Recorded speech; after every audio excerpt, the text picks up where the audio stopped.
8 दीस जाले नलिनी दोना पावला दर्यात अडकल्या।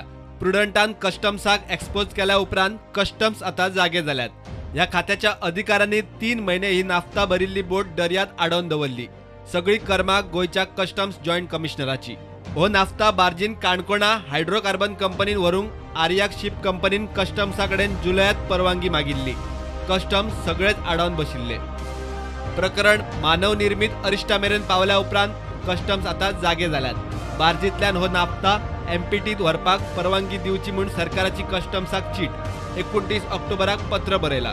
तितल्याचेर कस्टम्सान आर्या शिप चार्टर्साक तो बोटींतलो नाफ्ता दोना पावलासान एमपीटी मेरेन बार्जीन व्हरूंक परवानगी दिल्या। गोयच्या कस्टम्स ऑफिसराची सगळी कर्मा।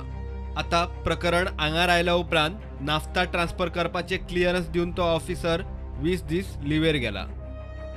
सध्या हो दूषित नाफ्ता घेऊन दर्यात द्रविडी प्राणायाम करपाची परिस्थिती। नाफ्ता यूएई व्हरूंक दुसरी टँकर बोट येई मेरेन तो नाफ्ता वास्को सड्यावेल्या गणेश बेन्झोप्लास्टात उरपाचो।